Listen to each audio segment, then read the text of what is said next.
Yang kami hormati Bapak Kepala Sekolah SMA Negeri 3 Palembang, Bapak Dr. Sugiono MM, dan Bapak Dr. Haji Edi Ramlan MPD. Yang kami hormati Pak Anton, Pak dan Pak Raymond yang wakil dari Menteri Ilmu Pengetahuan Palembang. Pak ya, silakan.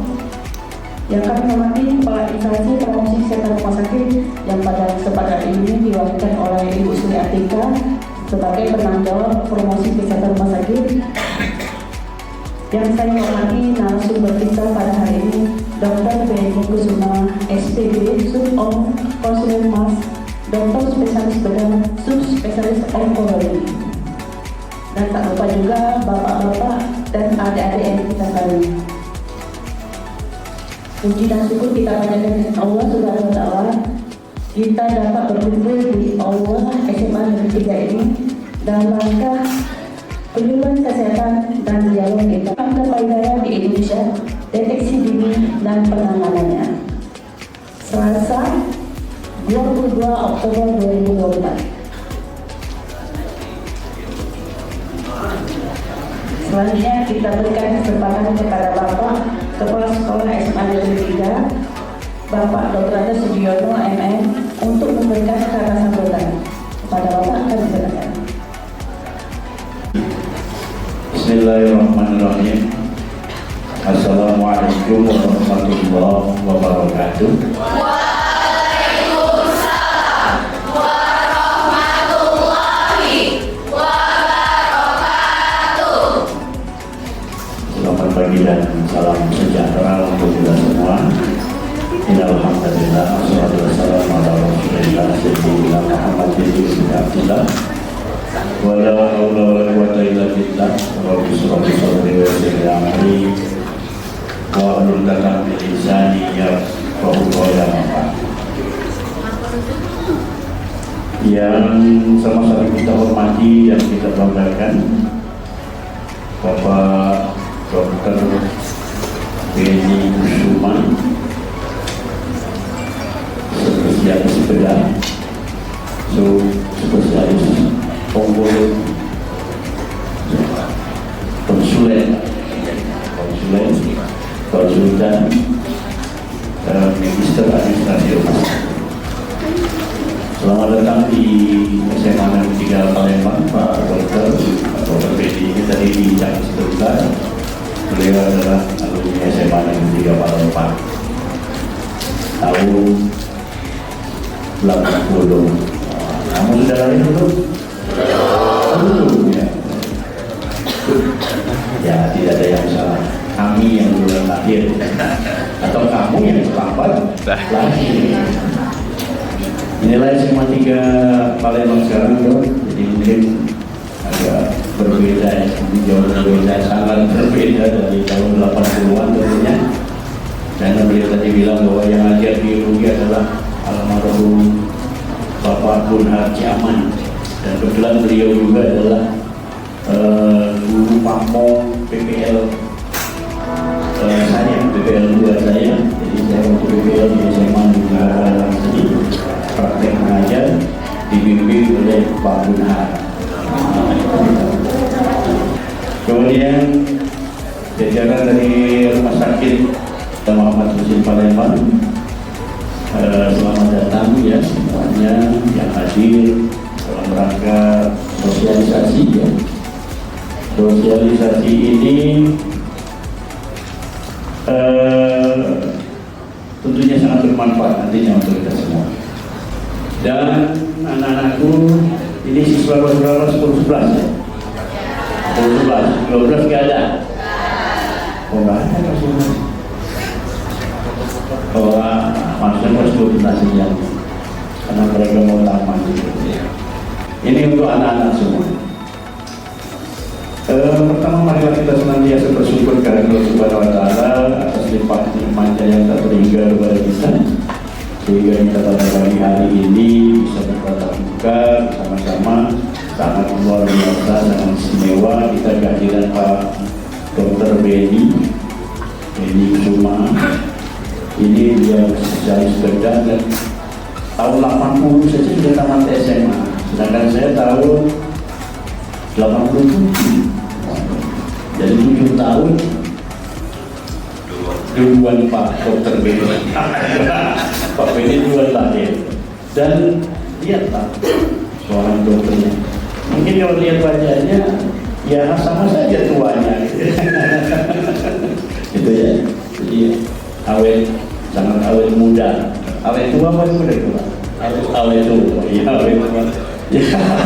Ya, alhamdulillah. Awet tua, mudah-mudahan selalu sehat walafiat kita semua. Salawat serta salam untuk terangkan kepada junjungan kita Nabi besar Muhammad Sallallahu Alaihi Wasallam beserta keluarga dan para sahabatnya, semoga kita akan menjadi pemimpin yang setia akhir zaman. Amin ya Rabbal alamin. Ya, nanti Pak Dokter Beni akan menyampaikan paparan mungkin apa, dan kita semua akan mendengarkan, dan saya juga akan mencoba mendengarkan. Kalau tidak ada tamu, saya mau izin. Mungkin ini pengantar dari saya, Pak Edi Ramlan, ya, Wakil Humas. Kiranya kami sekali lagi mohon maaf apabila di dalam penyambutan penempatan ini kurang sempurna, ada hal-hal yang kurang berkenan, dan kepada Allah saya mengampun. Kami akhiri dengan ucapan billahi taufiq wal hidayah. Assalamualaikum warahmatullahi wabarakatuh.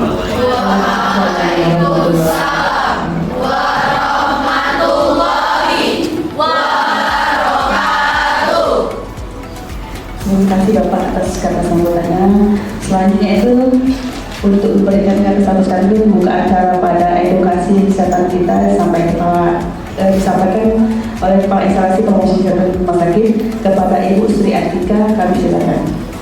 Assalamualaikum warahmatullahi wabarakatuh. Waalaikumsalam warahmatullahi wabarakatuh. Pantun dulu boleh? Boleh. Jawab tadi ya, cakep gitu ya. Ke pasar beli selasi. Jangan lupa beli rambutan. Kami ucapkan terima kasih atas sambutan yang diberikan. Naik bemo ke Padang Panjang. Jangan lupa beli manggis dan durian. Oi mama, jika tidak senang jumpa anak-anak SMA 3 yang manis dan keren. Kok lagi ya?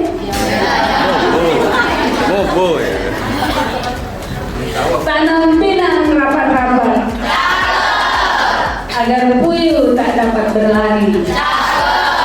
Kami undang cepat-cepat agar Dr. Beni Kusuma datang di sini. Baik, selamat pagi dan salam sejahtera untuk kita semua. Yang terhormat Bapak Kepala Sekolah SMA Negeri 3, Bapak Dr. Sugiono MM. Selamat pagi Bapak, terima kasih sudah mengizinkan kami untuk melaksanakan kegiatan pada hari ini. Dan juga yang kami hormati Bapak Edi, terima kasih Bapak. Dan juga seluruh Dewan Guru yang sudah hadir di ruangan ini. Dan yang kami hormati dan kami banggakan Bapak Dr. Beni Kusuma, spesialis bedah konsultan onkologi Mas. Selamat pagi Bapak, terima kasih sudah berkenan hadir dan sudah berkenan untuk menjadi pembicara pada hari ini. Dan yang kami sayangi dan kami cintai anak-anak SMA 3 yang luar biasa. Baik, alhamdulillah segala puji bagi Allah yang telah mengizinkan kita untuk melaksanakan kegiatan pada hari ini, dan tentunya selawat dan salam marilah sama-sama kita aturkan kepada junjungan kita Nabi besar Muhammad Sallallahu Alaihi Wasallam, Nabi akhir zaman. Dan yang kami ulangi lagi bahwa kami mengucapkan terima kasih banyak sudah diizinkan untuk melaksanakan kegiatan di SMA yang 3 ini, dan juga terima kasih kepada anak-anak yang sudah bersedia untuk menjadi peserta pada kegiatan yang interaktif pada hari ini. Adapun kegiatan kita pada hari ini adalah dalam rangka melaksanakan awareness cancer campaign program tahun 2024 atau melaksanakan program kampanye kanker tahun 2024 RS Mamat Husin Palembang. Adapun tema yang kita angkat sudah disampaikan oleh Mbak Dewi tadi adalah bagaimana kanker payudara di Indonesia, deteksi dini dan penanganannya. Seperti itu, jadi memang kenapa kita angkat, karena kanker payudara ini merupakan kanker ataupun penyakit yang paling banyak jumlah angka kesakitannya itu sangat banyak baik di dunia maupun di Indonesia, dan juga angka kematiannya pun juga. Jadi karena itulah kita pada hari ini kita sama-sama belajar bersama Dr. Benny Kusuma. Beliau adalah dokter kebanggaan RS Muhammad Kusin. Beliau adalah dokter yang kompeten, ahli di bidangnya. Jadi nanti silakan berdialog bersama beliau. Beliau adalah dokter yang di bidang manajemen beliau sukses karena berbagai kegiatan sudah dilaksanakan. Beliau juga pernah menjabat sebagai seorang kepala instalasi, kepala TSN, jadi beliau sukses di manajemen dan sebagai di bidang panjang beliau adalah seorang dokter yang sangat handal. Jadi beliau pastinya luar biasa banyak. Kenapa? Karena beliau adalah seorang dokter yang humble, baik hati, tidak sombong, penuh pengertian, ya. Sayang istri, rajin menabung. Itu, dan yang paling membanggakan beliau adalah alumni SMA 3. Tepuk tangan beliau. Baik, bapak-bapak yang kami hormati dan juga anak-anak yang kami sayangi, bahwa pengetahuan yang harus terus kita tingkatkan sebagai bentuk awareness kita kepada kesehatan. Dan tujuan kegiatan kita pada hari ini adalah untuk menggerakkan dan memotivasi masyarakat. Jadi sekali lagi silakan berinteraksi bersama Dr. Benny Kusuma, dan nanti setelah mendapatkan ilmu, silakan juga ilmu dan pengetahuannya di-share atau dibagikan kepada teman-teman yang belum mendengarkan, kepada keluarga dan juga kepada tetangga, sehingga nantinya kita dapat meningkatkan kesehatan kita, tahu apa yang harus dilakukan, bagaimana mendeteksi dini kanker payudara, dan yang terpenting kalau ada yang kita mengetahui yang terkena kanker payudara, jangan datang ke fasilitas kesehatan pada stadium yang sudah lanjut, karena itu akan menjadi bagi tenaga kesehatan untuk membantu kita. Mungkin itu yang bisa kami sampaikan. Jadi mari sama-sama kita membuat suatu perubahan, karena kita yakin setiap orang itu memiliki kemampuan untuk melakukan perubahan. Jadi mari kita bersama-sama untuk membuat suatu kemajuan dalam menangani penyakit akibat kanker payudara ini. Demikian, mudah-mudahan kegiatan kita pada hari ini dapat bermanfaat bagi kita semua. Wabillahi taufiq wal hidayah. Wassalamualaikum warahmatullahi wabarakatuh. Waalaikumsalam warahmatullahi wabarakatuh. Selamat pagi. Pagi, luar biasa. Ini mungkin ada yang non-muslim. Salam sejahtera untuk semuanya ya. Yang saya hormati Bapak Sugiono, Kepala Sekolah. Kalau kami dulu bilang Seman 3, apa ada perubahan nggak? Semanta, oke. Kami dulu bilang Seman 3, zaman saya. Kemudian selamat pagi Pak Edi, Dewan Guru. Sebelum saya mulai, saya ini sebetulnya sama dengan anak-anak sekalian. Mungkin umur saya sudah 63,5. Jadi mungkin wajar kalau saya bilang anak. Saya alumni 80, tamatnya tahun 80 di Semanta ini. Berubah, sangat-sangat berubah, dan saya berterima kasih ini dari Muhammad Hussein. Saya diberi kesempatan untuk ngomong di sini. Ini suatu hal yang sangat istimewa bagi saya. Ya. Kemudian saya melanjutkan sekolah bedah umum, dokter umum, kemudian dokter bedah, dan ngambil sub onkologi di mana ya, di Unpad, kemudian Marsyaja di Indonesia juga. Pada kesempatan ini saya mendapatkan tugas berbicara tentang deteksi dini, penanganan, dan ya tata laksana. Tapi sebelumnya saya akan memberikan suatu informasi tentang pengetahuan ini. Insya Allah mudah-mudahan sangat bermanfaat. Untuk membersihkan waktu, kita mulai aja ya. Oke, slide. Yang pertama, Jadi yang pertama.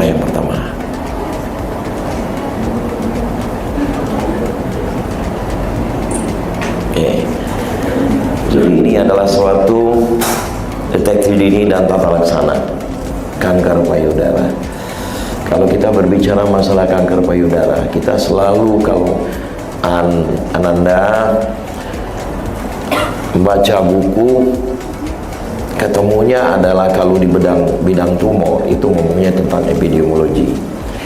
Jadi kalau secara epidemiologi kanker payudara ini sampai hari ini merupakan suatu kanker yang terbanyak, urutan pertama di dunia. Bagaimana di Asia Tenggara juga banyak. Data ini data lama 2005 atau 16, itu di Asia Tenggara itu jumlahnya 2.400 kasus, yang meninggal 112.000. Artinya lebih kurang hampir 45%. Nah ini itu satu. Yang kedua, bagaimana di Indonesia? Data memang data lama 2019 itu mengatakan bahwa insiden kejadian kanker payudara di Indonesia itu adalah 42,1%. Slide silahkan, stop dulu ya. Yang kedua, ya kemudian bagaimana di Amerika lebih tinggi lagi, itu 92,1% juga. Kenapa di negara Indonesia dibandingkan negara yang sudah established itu ternyata kanker payudara banyak di Amerika? Jawabnya cuma satu.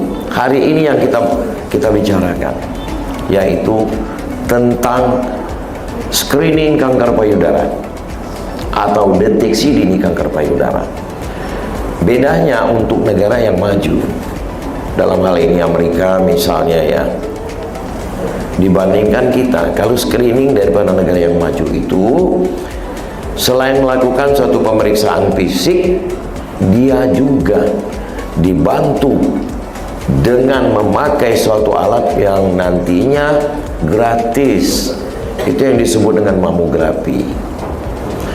Jadi kalau lihat ini, lihat apa namanya karikatur ini, saya selalu bawa ini ya.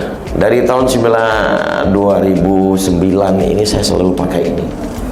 Ini adalah suatu perbedaan antara negara yang maju dan negara yang berkembang dalam deteksi dini kanker payudara. Kalau di negara Amerika, yang lebih maju, itu informasi tentang kanker payudara memang betul-betul hebat, sehingga masyarakatnya tahu apa yang terjadi pada penderita kanker payudara. Itu satu, bila datang dalam stadium yang lanjut, mereka tahu. Itu yang pertama. Yang kedua, mereka juga informasi yang mereka terima itu cukup jauh, lebih banyak dibandingkan kita. Kenapa? Kanker payudara ranking pertama dan merupakan pembunuh pertama bagi penderita kanker payudara. Itu yang jadi, makanya mereka lebih aware, lebih peduli tentang dirinya bila terkena kanker payudara. Nah ini beda dengan Indonesia.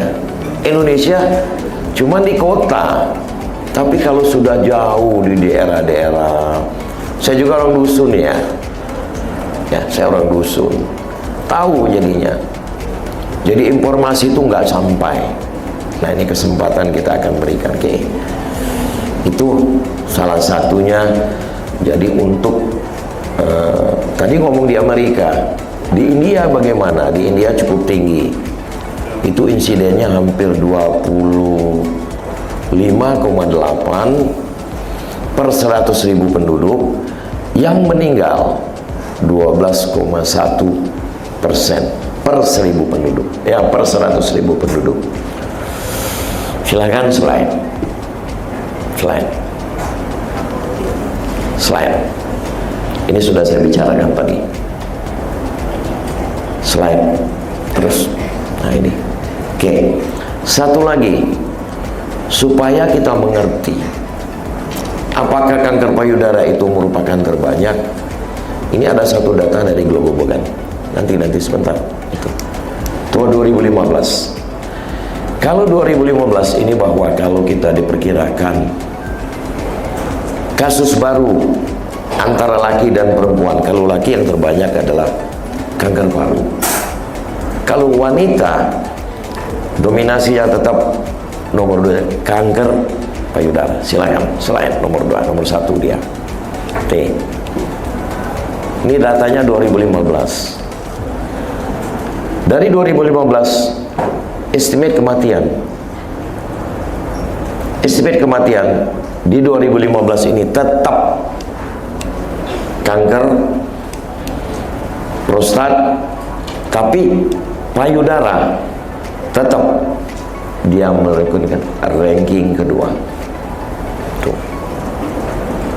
Ini 2015. Kita lihat lagi 2018 apa yang terjadi. Ini ternyata bahwa kanker payudara itu turun rankingnya, ranking kedua selain. Tetapi angka kematian turun menjadi ranking kelima. Itu artinya di dunia ini, sepengetahuan saya, kanker payudara ini sangat berkembang ilmunya. Ya, nanti suatu saat anak-anak sekalian kebetulan jadi dokter seperti anaknya Pak Sugiem mengambil untuk bedah onkologi, Anda akan tahu bahwa pesatnya ilmu tentang kanker, khususnya kanker payudara dibandingkan kanker yang lain. Itu 2018. Silakan slide. Nih kita lihat sekarang ada di nomor 2 kawal insidennya. Tapi angka kematian turun menjadi ranking kelima. Silakan slide. Oke. Ya, nih sorry.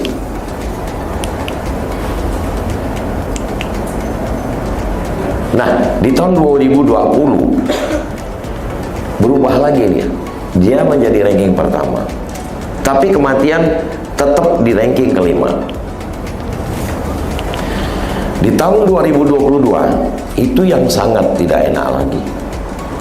Dia posisi daripada insidennya adalah ranking pertama, kematian di ranking pertama.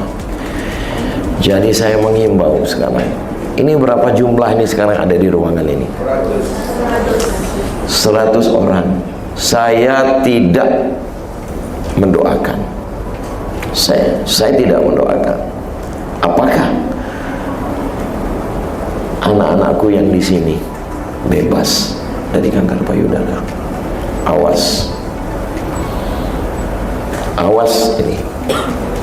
Jadi betul-betul Anda, adik-adik sekalian, anak-anakku sekalian, mengertilah tentang ilmu kanker payudara. Saya tidak mendoakan. Saya tidak mendoakan, tapi harus mengerti. Oke, slide.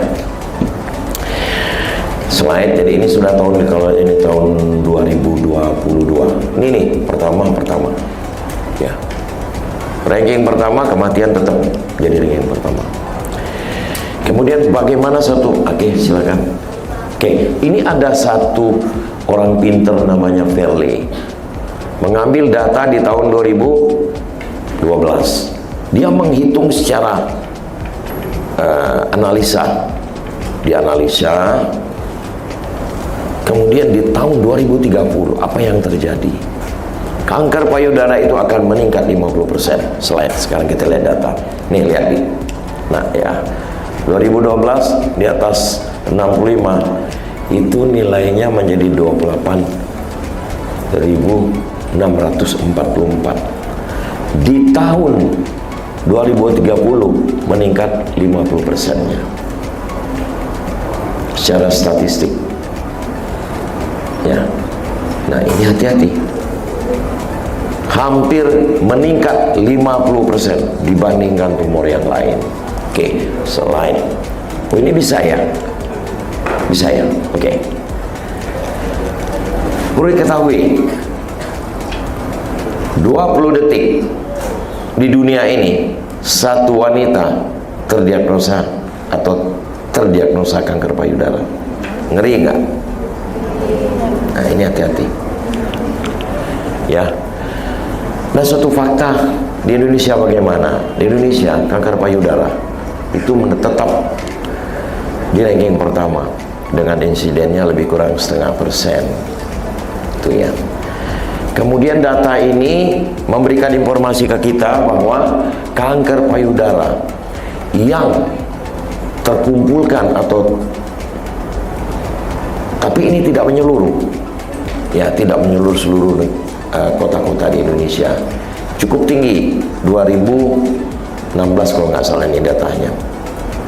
Jumlah yang terkena kanker payudara itu adalah 61.682 penderita.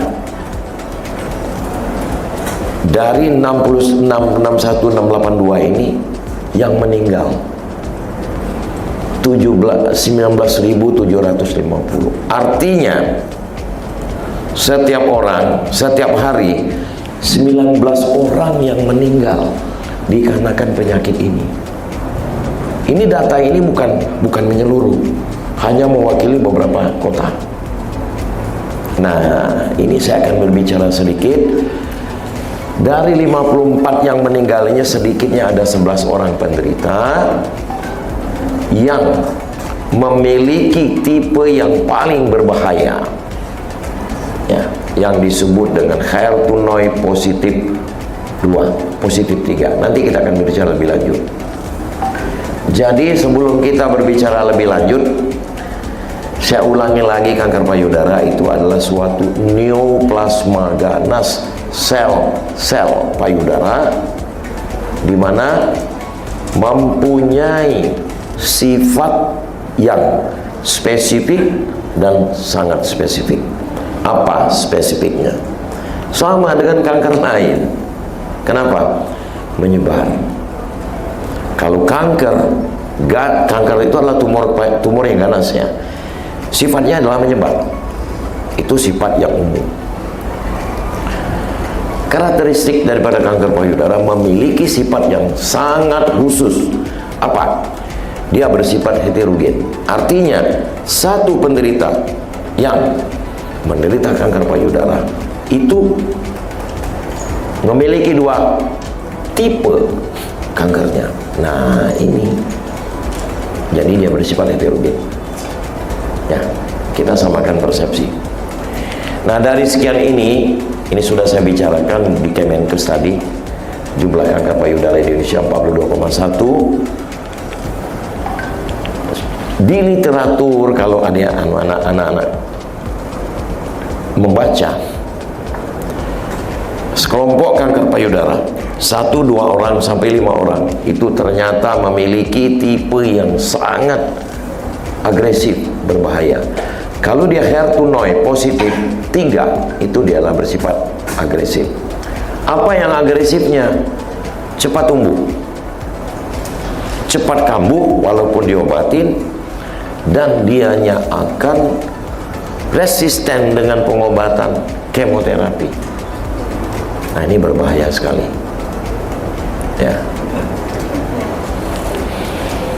Nah, kalau di Indonesia ini tahun 2016, pasien-pasien yang memiliki sifat yang agresif itu 22,8, tapi literatur menyatakan adalah 25 sampai dengan 30%.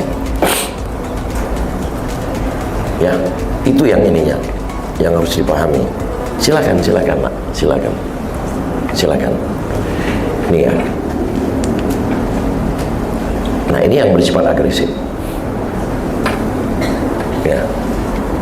Jadi begini, kalau kita sudah menyatakan suatu subtipe kanker payudara di negara ini, di dunia, bukan di negara, establishnya adalah kita harus melakukan pemeriksaan petanda tumor.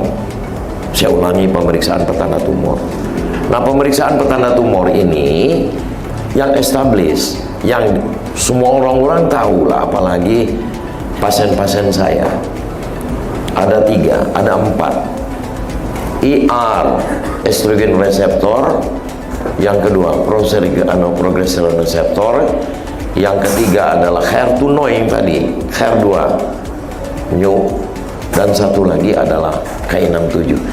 Dari keempat kelompok ini bisa menentukan kelompok kanker payudara.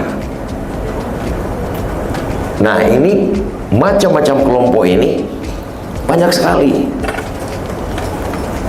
Kalau dulu cuma sampai 4, ya, ini dikenal dengan luminal A, luminal B, kemudian non luminal dengan ekspresi HER2 misalnya, atau luminal dengan ekspresi triple negatif. Triple negatif ini aja sudah memiliki hampir 21 tipenya. Jadi kanker payudara ini ngelimet benar ya. Tapi itu nggak sebagai ilmu pengetahuan, tapi nanti kita bisa mengklasifikasikan letaknya di mana, kelompok yang mana, pengobatannya begini. Ya, oke. Nah, ini saya sering ya datang ke pasien, kita lakukan ada kelainan pada payudara, kita ambil jaringannya, kemudian diperiksa di patologi anatomi. Setelah itu hasilnya kanker payudara. Apa yang terjadi? Yang terjadi pada saat kita memberikan informasi kepada pasiennya, pasiennya itu suka sedih, shock, malu, marah, menarik diri, malahan dianya tidak terima. Nah, yang ini kita memiliki ilmu yang khusus. Kita informasikan, pertama datang lagi kontrol, akhirnya dia menerima. Setelah menerima baru kita melakukan satu tindakan. Tidak perlu takut, yang mengatur menjadi menderita kanker payudara itu sudah ada takdirnya. Yang perlu dipahami, saat kita sampai di akhir waktu tidak menderita. Ini konsep ilmu pengetahuan. Ya, tapi berobat yang benar. Itu konsep. Ya. Mau ngapain lagi? Terdiagnosa sebagai kanker payudara, mau menarik diri, hancur dia. Hancur. Sampai menunggu batas waktu yang dikontrakkan di dunia, menderita dia. Ini yang harus dipahami. Mungkin pernah dengar nggak, seorang wanita warga negara USA, Amerika, seorangnya banyak duit, cantik, menderita satu kanker payudara, dan dia melakukan suatu tindakan pembuangan payudara, tapi tidak ada gejala. Pernah dengar nggak itu? Yang namanya Jolin itu. Ini ada yang suka nonton nggak film apa namanya? Jolin, Angelina. Ya. Ya. Itu penderita kanker payudara, tidak ada gejala, tidak ada benjolan. Setelah mereka melakukan suatu pemeriksaan genetik, mamanya kena, tantenya kena, dia melakukan pemeriksaan genetik, ternyata positif, dianya ada suatu keturunan atau faktor herediter, nanti kita bicarakan. Maka dia melakukan suatu tindakan, kedua payudaranya diangkat. Tapi di negara kita belum ini ya, istilahnya apa namanya, preventive mastectomy di negara kita tidak boleh. Itu ada hukumnya, nggak boleh. Jadi kalau kejadian seperti itu, keluar negeri aja untuk buang payudaranya. Ya. Oke. Nih, suka ditanya, kanker payudara itu apa sih penyebabnya? Satu, hormonal. Hormonal itu memiliki penyumbang terbesar kejadian kanker payudara. Hormonal di sini adalah estrogen. Di mana estrogen itu dominasinya pada perempuan.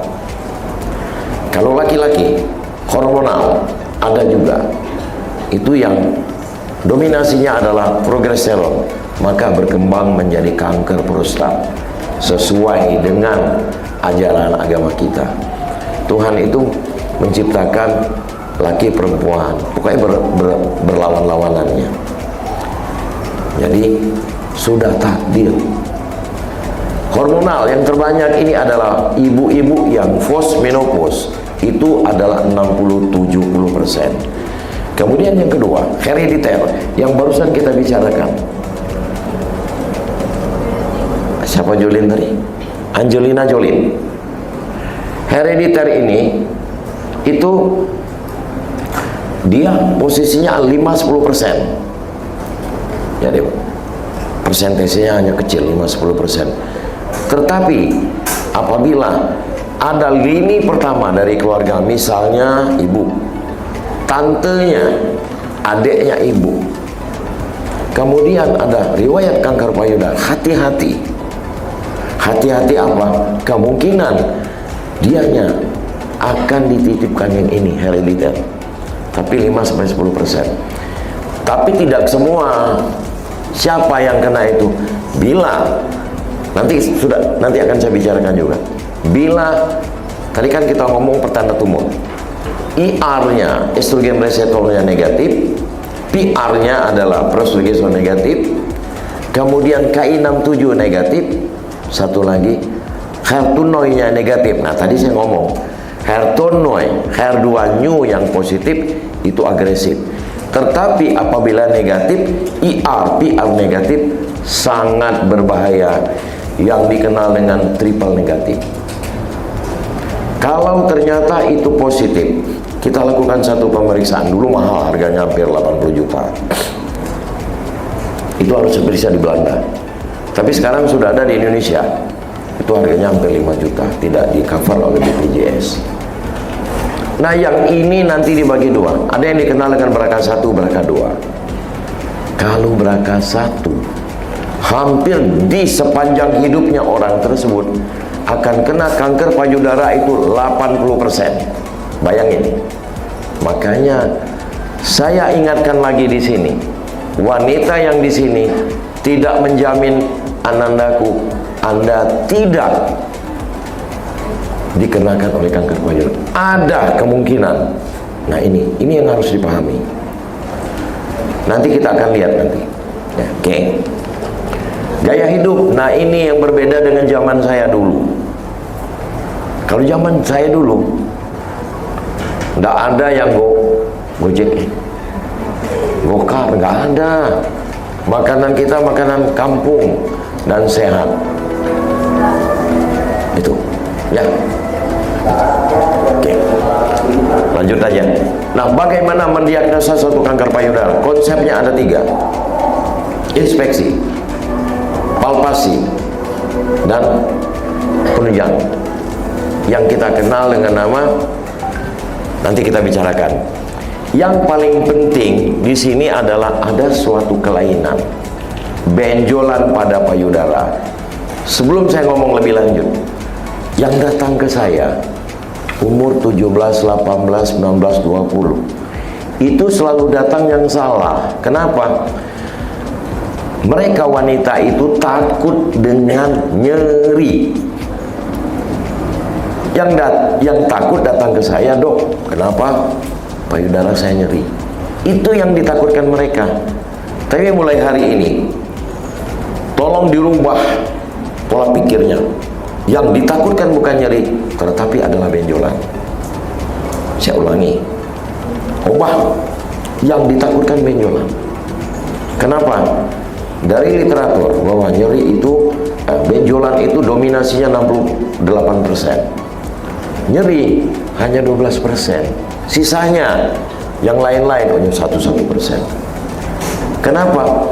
Begini, saya ulangi, sekarang rubah pola pikir. Tidak boleh lagi ada kelainan payudara, nyeri, takut. Yang paling ditakutkan adalah jangan malu. Cepat datang, cepat berobat. Kalau mau tercapai apa keinginan kita, deteksi dini. Oke?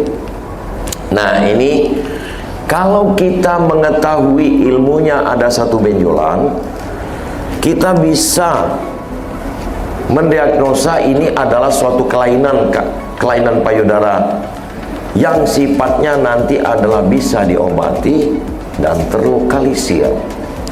Nah ini, kalau ternyata ini ganas, insya Allah nanti kita lihat stadiumnya, Anda akan mendapatkan kesempatan untuk sembuh yang lebih besar. Oke, itu nomor satu. Nomor dua, kalau seandainya kita gagal mengetahui suatu kelainan pada payudaranya, apa yang terjadi? Dia berubah, sudah menjadi yang tidak bisa atau incurable, atau yang metastatik. Apakah banyak ini? Paling banyak di poliklinik di Palembang atau di tempat-tempat lain. Paling banyak. Apa yang terjadi ini?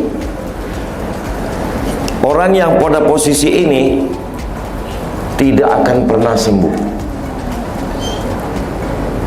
Saya ulangi, tidak akan pernah sembuh dan akan menderita sampai akhir hayatnya. Nah ini yang harus dipahami. Nah ini tadi tipe-tipenya, ada yang luminal, nah, oke, nggak usah perlu dalam itulah, itu urusan saya nantinya. Tapi perlu tahu. Nah ini ada yang luminal, triple negatif, selektif. Ini urusan saya. Tapi Anda tahu, dari sekian banyak kanker payudara ada yang memiliki yang agresif. Itulah bila ada petanda yang namanya HER2 ini yang positif. Tapi dianya sedikit. Sedikit tapi membunuh. Selesai. Anakku, Anda harus tahu, kanker payudara ini banyaklah duit dia, segununglah duit dia habis. Mohon maaf, saya ulangi, segununglah duitmu habis. Tetapi kalau kamu cepat menyadari ada satu kelainan, insya Allah BPJS kita akan bisa membayari kamu. Tidak semua kanker payudara mendapatkan obat ini, HER2, ada syaratnya. Ya, zaman dulu harganya cuma berapa? Satu kali main itu adalah cuma 38 juta. Satu obat ini diberikan 12 kali. Kalau ini gagal, naik lagi obatnya. Antara 100 sampai dengan 190 juta sekali main. Nah, jadi maka saya ingatkan, jangan sampai terjadi, atau kalaupun terjadi, itu terdiagnosa dalam stadium awal. Oke. Nah ini sekarang kita lihat ya. Ini mungkin lebih enak. Nah, zaman dulu di bawah 2018 seorang kanker payudara diobatin. Kita menghitung adalah 5 tahun. Kalau dalam 5 tahun tidak ada serangan, tidak ada kambuh, maka dia dinyatakan sembuh. Sekarang nggak lagi, udah naik ke 10 tahun. Kalau 10 tahun ada serangan, dia tidak sembuh. Yang dikatakan sembuh 10 tahun. Tapi pengalaman saya di Palembang, ada yang 13 tahun kambuh. Nah ini. Nah sekarang bagaimana kalau adik-adik sekalian atau anak-anakku, kamu mengetahui stadium awal. Misalnya kita lah ini misalnya, stadium 0, stadium 1, kemungkinan sembuh tinggi. Ini kita lihat, kalau dia stadiumnya stadium 0, kemungkinannya sembuhnya 95%. Inilah yang diinginkan oleh negara kita, yang dilakukan suatu deteksi dini. Begitu juga dengan stadium 1. Kalau datang dengan stadium 2, apa yang terjadi? Kemungkinan sembuhnya hanya 65%. Baru berduau dianya. Apalagi datang ke stadium ketiga, sembuhnya kisarannya antara 40 sampai dengan 10%. Kemungkinan sembuh. Jadi hampir 50 sampai 90% tidak sembuh. Apalagi stadium 4 selesai ceritanya. Cuman 9%. Tolong ini sampaikan kepada keluarga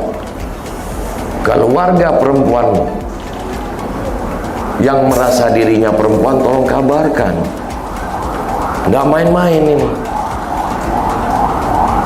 Ya, makanya saya selalu tidak pernah bosan untuk memberikan sadari.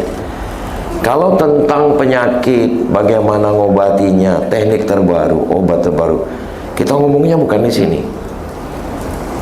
Kita ngomongnya di forum-forum kita. Ya, di forum-forum kita. Nah, makanya jagolah di ilmumu masing-masing. Ya, jagolah di ilmumu masing-masing. Dan kamu terkenal di kelompok tersebut. Saya sudah merasakan 2009 sampai 2018 saya selalu ngomong di tingkat nasional, ya, di forum kita, forum onkologi. Insya Allah mereka tahu siapa kita, ya. Itu yang penting. Makanya saya menitipkan, karena saya dari SMA Negeri 3, berebutlah belajar dengan hebat. Ya, saya yakin insya Allah Pak Kepala Sekolah, insya Allah ini banyak nanti muncul. Ya, oke, kita lanjut.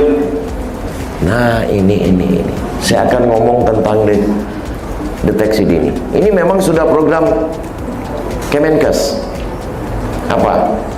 Satu adalah promosi kesehatan, yang kedua deteksi dini, yang ketiga adalah penanggulangan. Nah, ini kita ngomongnya ini nantinya. Ya. Jadi pada deteksi dini ini negara Republik Indonesia mengharapkan kita semua untuk mencapai pemeriksaan deteksi dini pada wanita 60-70 tahun itu adalah 70%.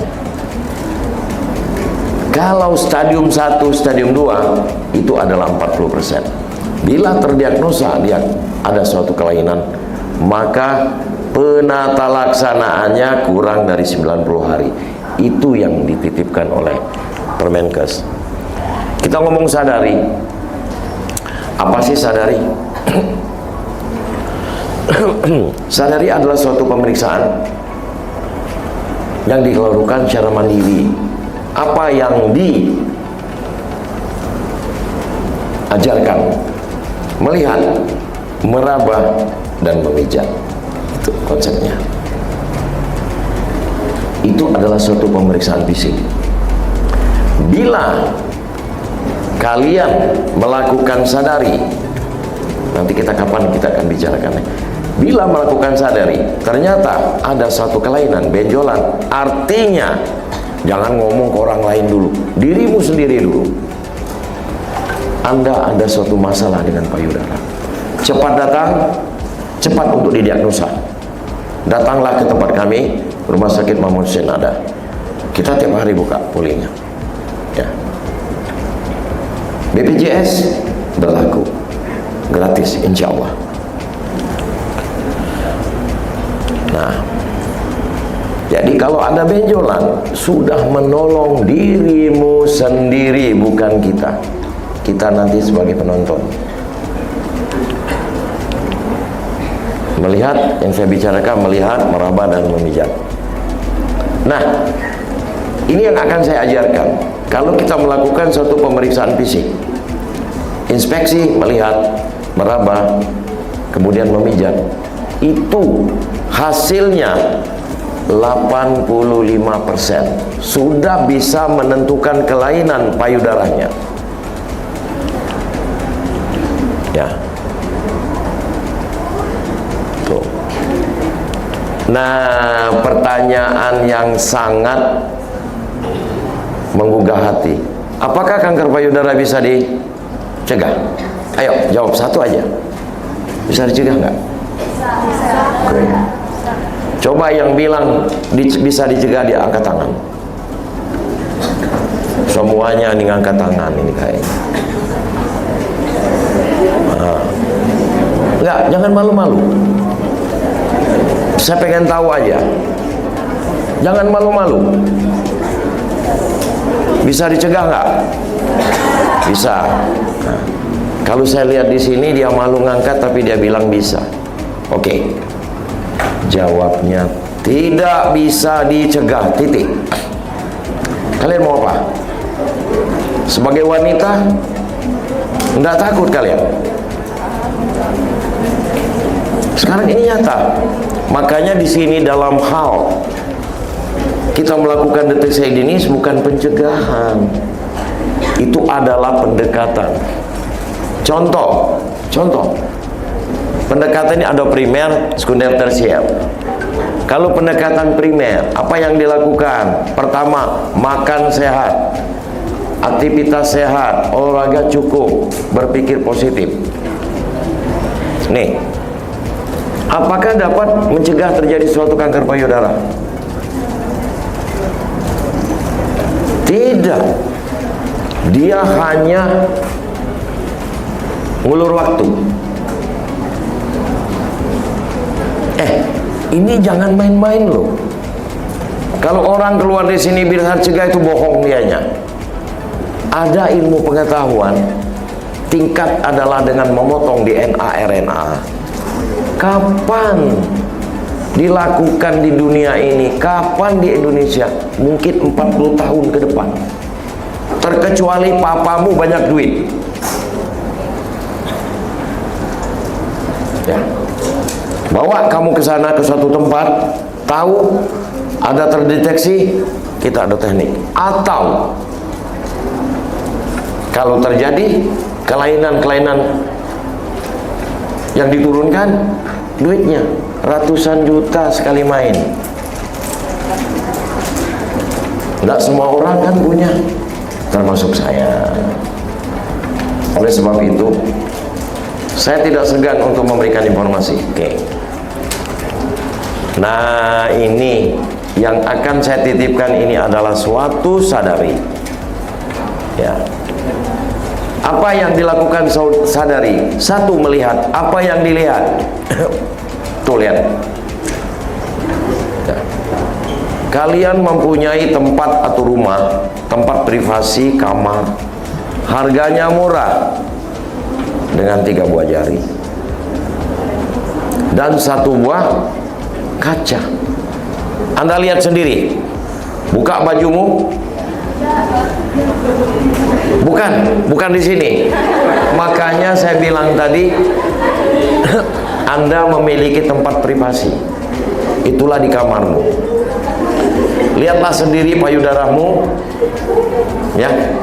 Apa yang terjadi? Bandingkan sebelah kanan dan kiri. Apa ada perubahan enggak? Kalau ada perubahan, bertanya kenapa, datanglah ke kami. Yang kedua, yang kita cari itu adalah benjolan yang kecil. Kalau cuman berdiri di kaca cuman gini aja nggak bisa. Kalian harus bisa menggerakkan otot-otot dada sehingga benjolan yang kecil itu bisa terlihat. Caranya angkat. Karena kita akan menggerakkan otot-otot pectoralis mayornya. Atau kalau bahasa Palembang engkeng. Ya. Jadi saya tidak akan segan untuk memberikan informasi. Insya Allah, jangan kalian tertawa, kalian akan menyesal. Saya yakin Anda akan menyesal kalau ternyata pada suatu hari Anda akan ada benjolan terdiagnosa sebagai kanker payudara. Inilah ilmunya. Kalau mau nurut silahkan, kalau enggak silahkan kita lihat hasilnya. Jangan kalian wah, jangan. Tahu nggak nasib Anda nanti 10 tahun akan kena ini? Baru nanti nangis darah kalian. Mohon maaf, karena saya masih sayang ilmu saya di bidang ini, saya akan kasihkan kepada Anda. Anda akan menangis darah. Jangan kamu kira bahwa kalian duduk 100 ini yakin. Nah, ini berdasarkan suatu analisa. Ada di antara kalian bukan mendoakan. Oleh sebab itu, dari pemerintah kesehatan kami disuruh turun ke sini. Saya meninggalkan 4 operasi sekarang. Mohon maaf. Saya datang ke sini untuk memberikan itu.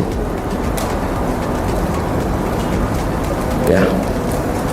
Banyak yang pintar-pintar ternyata borok.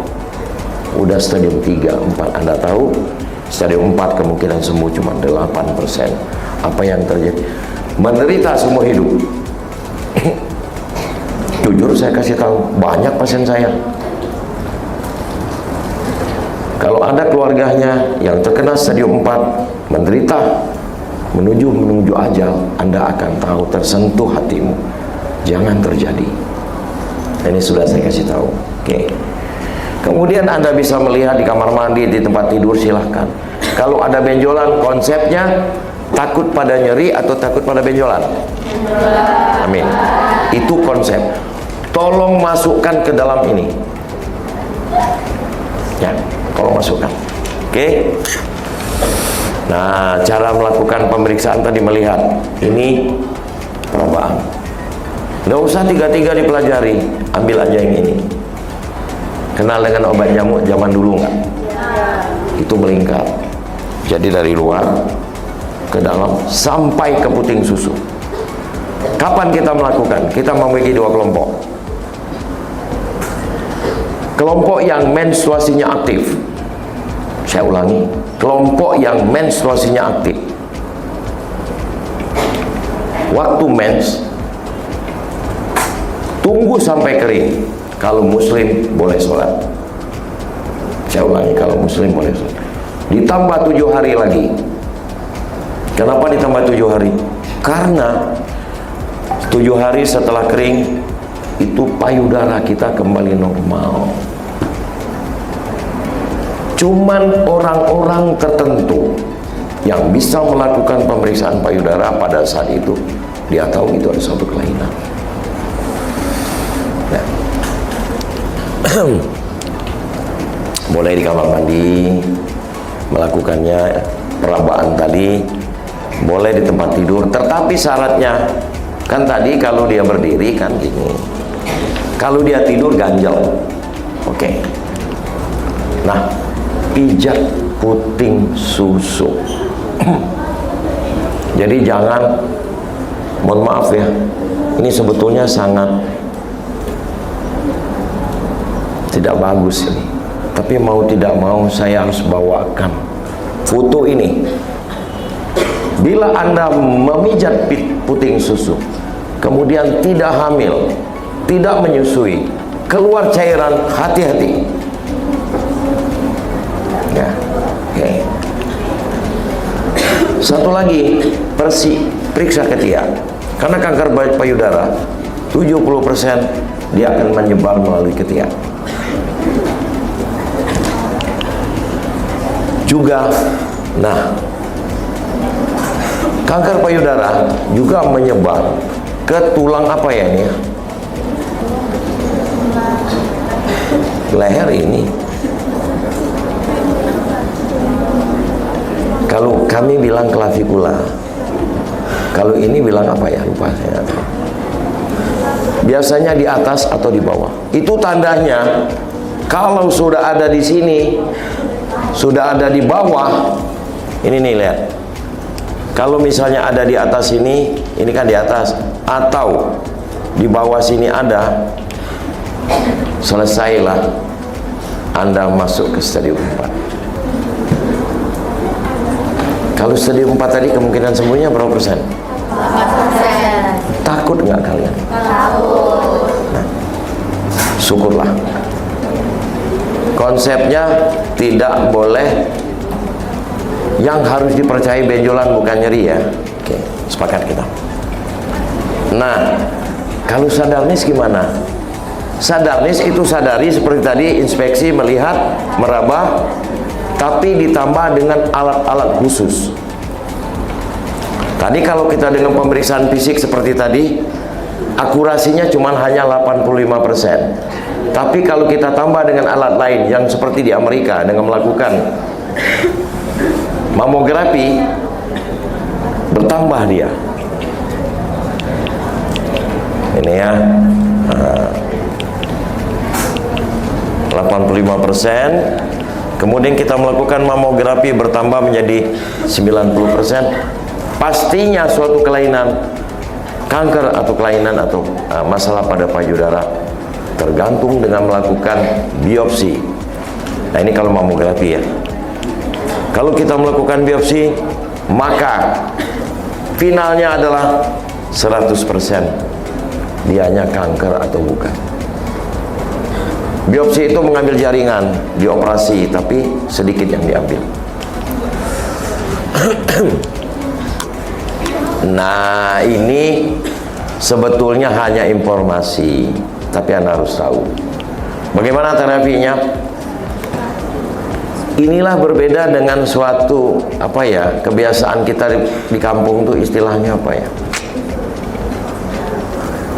Turun temurun itu. Nggak usah dioperasi. Kalau kamu operasi, kamu akan membangunkan macan tidur. Itu kan. Padahal operasi adalah pengobatan paling diunggulkan. Kenapa? Dengan operasi, maka kita membuang induk tumor yang pada payudara. Itu dulu. Kalau herbal gimana? Dibuang nggak? Nah, sekarang gini, penderita ini sudah terbukti kanker payudara. Kita buang payudaranya. Pertanyaannya, sudah sembuh belum? Kalian sudah tahu, syukur. Belum sembuh, baru hanya membuang induknya. Arti dalam bahasa kami itu adalah untuk mengeliminasi daripada tumor ganas tersebut. Sekarang kalau makan herbal dibuang nggak? Artinya apa? Jawab aja. Saya berani ngomong di sini karena kalian ini nantinya akan sebagai salah seorang nanti akan menjuru memberikan informasi. Dibuang nggak? Enggak kan? Dibuang aja belum tentu sembuh, apalagi dibiarkan. Yang lucunya, di bagian kesehatan mengizinkan untuk publikasi dengan menggunakan herbal.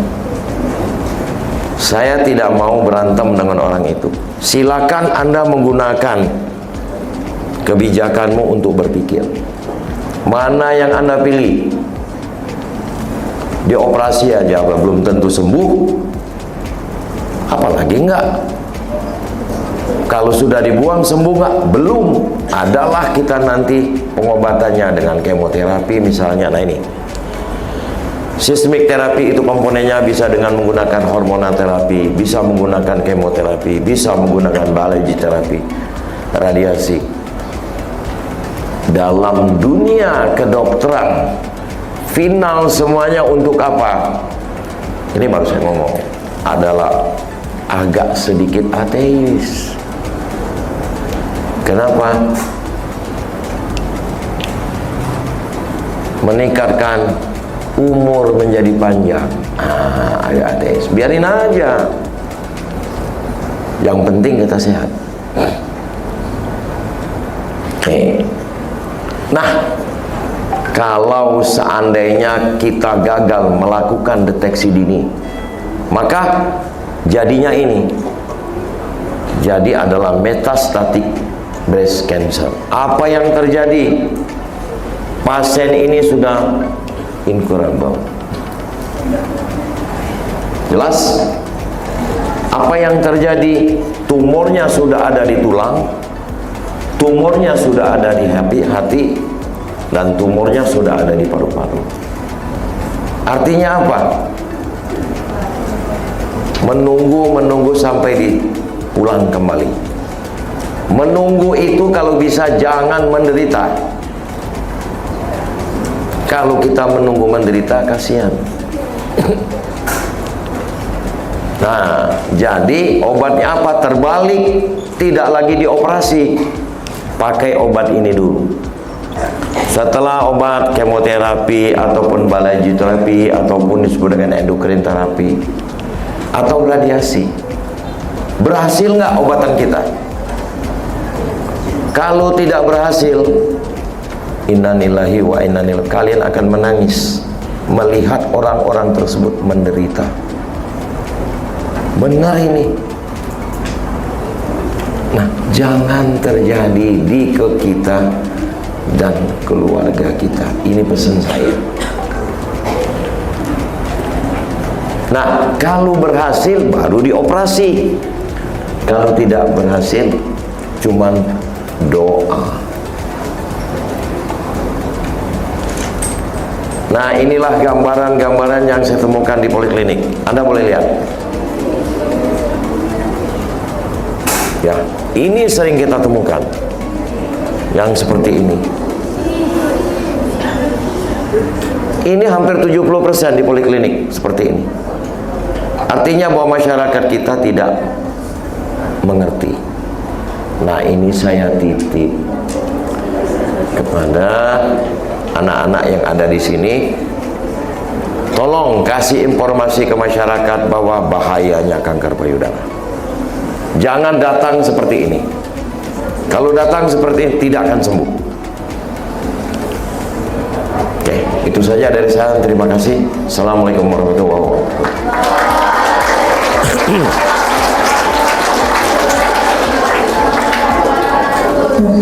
Baik, terima kasih atas kesempatan yang telah diberikan. Sebelumnya perkenalkan, nama saya Farasyi Fadiani dari kelas 11-1 dan perwakilan dari SMPK 03 Paleka. Dok, saya izin tanya. Tadi dari penjelasan dokter itu kita ada sadari ya tadi. Nah, itu yang dari pemotretan itu kan disadari itu ada melihat, meraba, sama memijat puting. Nah, kalau untuk yang melihat tadi itu dok, itu yang melihat itu apanya? Apakah di payudara itu ada perbedaan antara yang kiri dan kanan atau apa dok? Begini, kita kan sadari. Kalau sadari berarti tumornya kecil. Itu dulu konsep. Jadi kalau misalnya kita tumornya kecil, bisa nggak kita lihat dengan melihat? Nggak akan terlihat. Jadi ada teknik. Jadi kalau misalnya tumornya kecil, ini aja nggak bisa. Jadi Anda harus kontraksikan otot-otot dinding dada. Nah, gini. Jadi kalau misalnya Anda membusungkan dengan kayak gini, maka dia berkontraksi, mudah-mudahan terlihat. Tapi nggak yakin juga terlihat. Nggak yakin juga untuk terlihat. Maka perlulah inspeksi. Inspeksi itu adalah melihat, membandingkan payudara kanan dan kiri, melihat bentuk. Nah, cuman batasan situ. Baru kita melakukan perabaan. Nah, perabaan ini dilakukan seumur hidup. Kalau ada kelainan cepat untuk datang, ya, terkecuali memang terlatih. Itu namanya sadari. Tapi kalau yang melakukan pemeriksaannya terlatih, misalnya bidan, misalnya para medis, kemudian yang ahlinya itu ditambah dengan alat, apakah USG, apakah dengan menggunakan mamografi, itu yang disebut dengan sadarnis. Maka kalau dengan pemeriksaan plus dengan USG, itu sensitivitasnya tinggi, 90%. Ya. Nah, jadi yang paling bagus ditambah dengan pemeriksaan pakai alat. Kalau ternyata dianya adalah ada, dengan USG kita bisa lihat, wah ini kemungkinan ganas bisa, atau dengan mamografi bisa, baru kita melakukan tindakan biopsi. Itu 100%. Demikian nak ya. Yuk. Cukup atas kesempatan untuk bertanya. Pertanyaannya, kenapa kanker payudara lebih banyak terjadi pada wanita? Padahal baik pria maupun wanita memiliki kelenjar payudara. Terima kasih dok. Oke. Pada kami. Jadi ini untuk memperkenalkan diri saya. Saya dari kelas 10-7. Saya perwakilan dari organisasi MPK. Pertanyaan saya, apakah ukuran payudara bisa mempengaruhi terjadinya risiko terkena kanker payudara? Oke. Sedangkan wanita ada dan laki-laki pun ada. Begini, wanita sering terkena kanker payudara. Sudah saya bilang salah satu faktornya adalah promosinya pada estrogen. Jadi wanita itu perlu setelah lahir, saya ulangi, setelah lahir itu estrogennya mulai bekerja, maka jaringan payudaranya akan berkembang. Itu satu. Jadi tujuan estrogen itu adalah untuk pertumbuhan alat-alat reproduksi wanita, termasuk payudara dan termasuk rahim. Itu yang jadi ini. Jadi sudah wajar karena estrogennya banyak dibandingkan laki-laki. Nah, kalau laki-laki bagaimana? Ini langsung saya jawab. Laki-laki setelah dia lahir itu kalau ada jaringan payudara, dia akan stop berkembang. Nah, sudah jelas stop berkembang itu dikarenakan estrogennya rendah. Tapi bila laki-laki estrogennya tinggi, maka payudaranya akan berkembang. Itu yang disebut dengan ginikomastia untuk laki-laki. Nah, kenapa perempuan itu paling sering? Konsepnya sudah saya bicarakan tadi pertanyaan yang di belakang. Karsinogenesis, kanker payudara, ada inisiasi, ada promosi, ada progresi, ada 3. Inisiasi karena memang faktor dalam, faktor luar. Sekali terjadi inisiasi, maka dia tidak akan pernah berubah. Tersimpan dalam bentuk gen yang belum keluar, sifat yang belum keluar. Pernah baca nggak ini? Ya, jadi dia mempunyai suatu kemungkinan menjadi suatu kelainan, tapi masih dalam, belum keluar sifatnya. Resesif, masih pernah dengar nggak? Pernah baca nggak yang namanya resesif? Nah itu. Nah, yang bila resesif positif, kan wanita itu kan progesteronnya tinggi. Nah, progesteron ini terus memberikan suatu rangsangan terus-menerus. Maka yang inisiatif dianggap sebagai bara api, promosi estrogen yang memberikan paparan dianggap sebagai bensin, jadilah dia disebut dengan progresi. Progresi tidak terkontrol, selnya menjadi pertumbuhan tumor yang akan lebih nyata lagi. Nah, kan apa nih feeling saya ini? Ini siapa namanya ini? Jadi menyatakan apakah ada hubungan besarnya payudara dengan kanker payudara. supaya enak kalian hafal. Pertama, faktor risiko. Ada hormonal, herediter, kebiasaan, pola hidup. Nah, sekarang yang besar, ada hubungan enggak? Sebetulnya tidak. Mau sebesar apapun juga kalau tidak ya ada inisiasi, walaupun dia promosinya ada, nggak akan terjadi. Jelas? Jadi misalnya inisiasi kita anggap bensin atau bara api, promosinya ini adalah minyak, kita gabungkan, terjadi dia kanker payudara.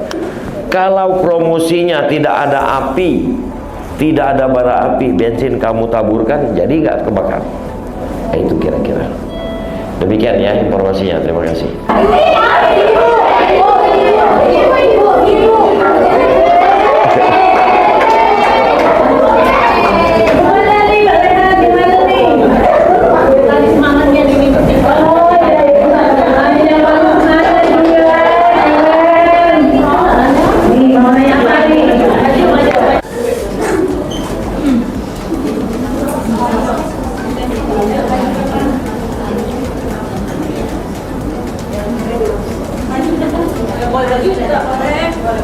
Boleh.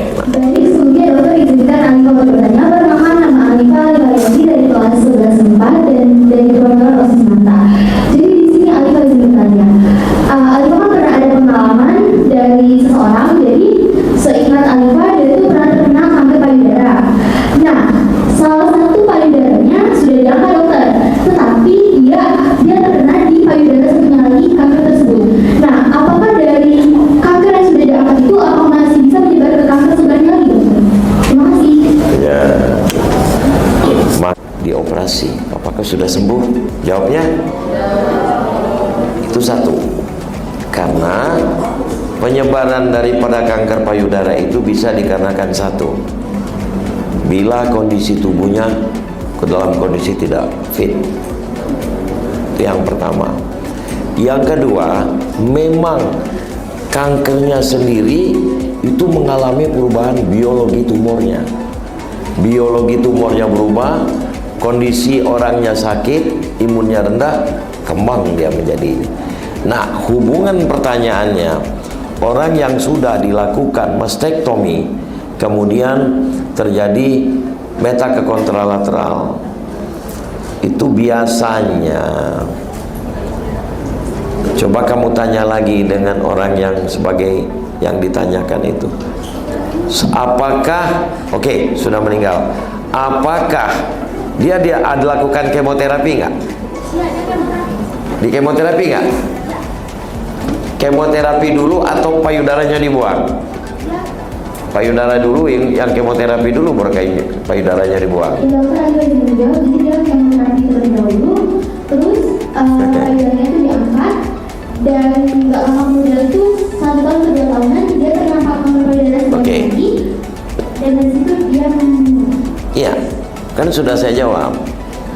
Jadi biasanya orang-orang yang diceritakan oleh Ananda tadi itu sudah stadiumnya stadium 3B atau stadium 4. Ya, makanya jangan sampai seperti itu. Kenapa? Kalau dia stadium 3B atau stadium 4, memang di tubuh kita Tuhan sudah menciptakan bahwa antara payudara kiri ataupun payudara kanan itu berhubungan. Karena ada satu sistem limpatik yang menghubungkan payudara kanan dan payudara kiri apabila tumornya sudah infiltrasi ke kulit. Nah, sudah dapat saya jawab, sudah saya mengetahui bahwa neneknya tadi itu berarti dia tidak bisa dioperasi tapi di kemo dulu. Nah, orang yang seperti itu sudah stadium 3B atau stadium 4, di mana ada saluran limpatik yang menuju ke kontralateral atau ke sebelahnya. Itunya jawabannya. Ya, makanya saya bilang ini pertanyaan Saya nanya sama dia, bukannya kamu nanya ke saya. Pertanyaan untuk residen saya. Oke. Gimana, Alifah? Oh, udah ya, cukup yang nggak perlu diskusi lagi? Udah. Gimana Pak? Wah, ada pertanyaan nih. Ya, pertanyaannya itu adalah suatu inti daripada omongan kita. Siapa yang cepat jawab dan benar, nanti dapat surprise. Begini, kalau seorang wanita, ini jawabnya salah atau benar ya? Seorang wanita datang ke saya mengeluh nyeri, maka mana yang berbahaya? Dia datang dengan benjolan atau dengan nyerinya? Silakan yang di belakang yang menilainya. Yang mana mau disuruh jawab? Silakan Bu. Yang mana Bu?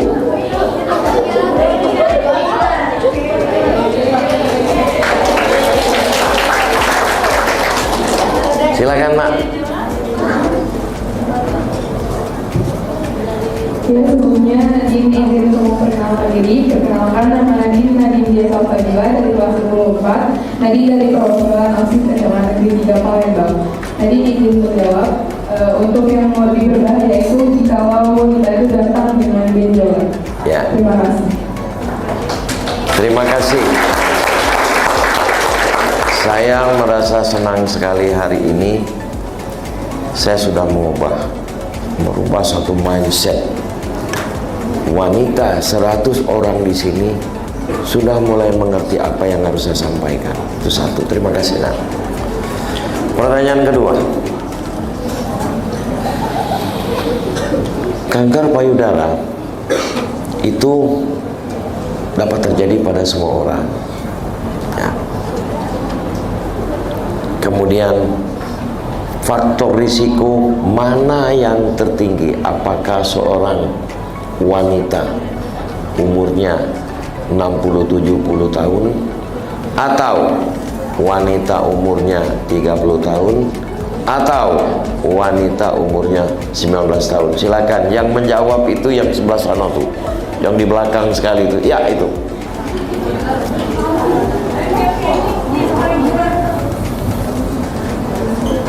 Yang baik Putri Indonesia, umur 60 tahun. Ya. Terima kasih.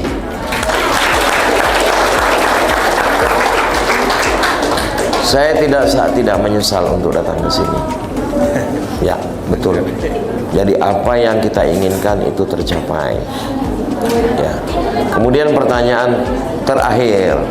Oke, terakhir nih, siap-siap nih, ayo. Mana yang paling berbahaya?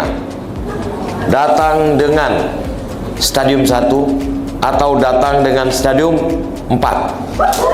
Bingung saya mau jawabnya. Silakan Ibu yang di belakang yang belum bisa melihat.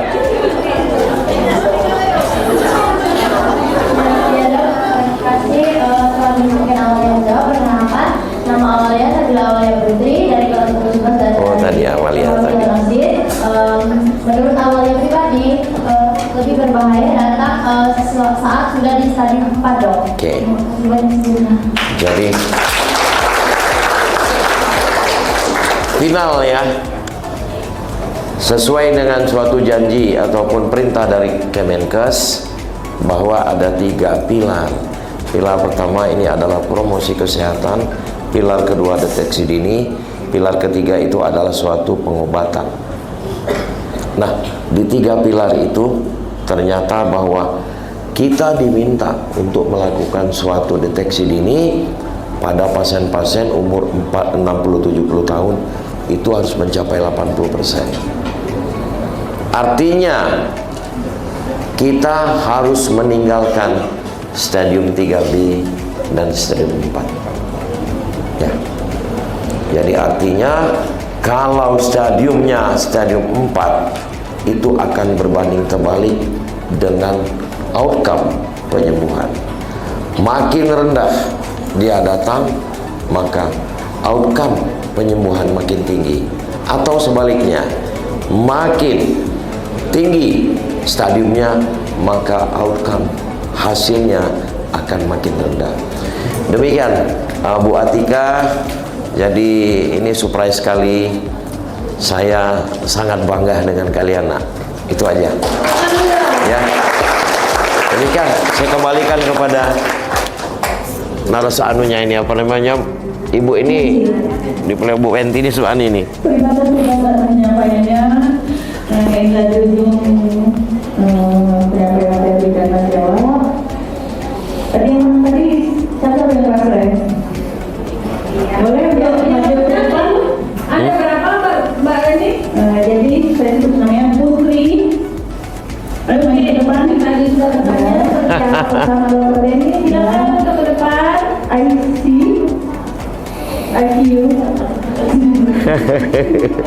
Awalia Putri. Coba maju ke depan.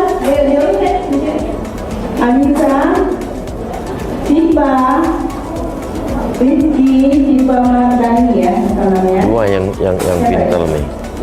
Awalia sama yang Rizky Amelia. tadi yang neneknya sakit. Ya. Karlin Gusti, Alifa, Yang orang Batak tuh, nah ini juga Nadim, dia baca dulu. Nabila. Nah itu nomor 2. Nomor ini yang di tengah dengan Batak ini. Ada 10 ya? Oke.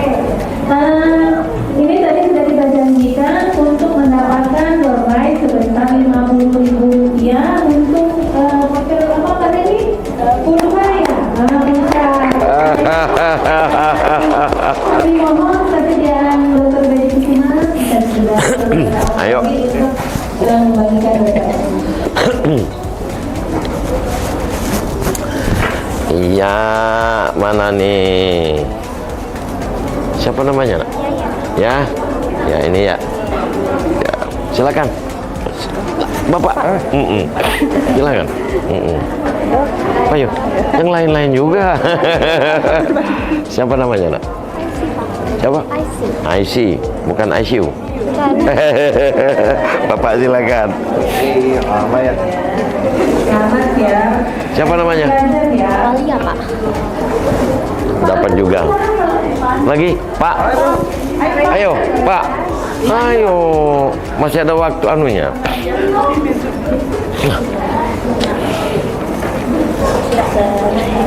Selamat ya. Terima kasih. Iya. Silakan, Pak.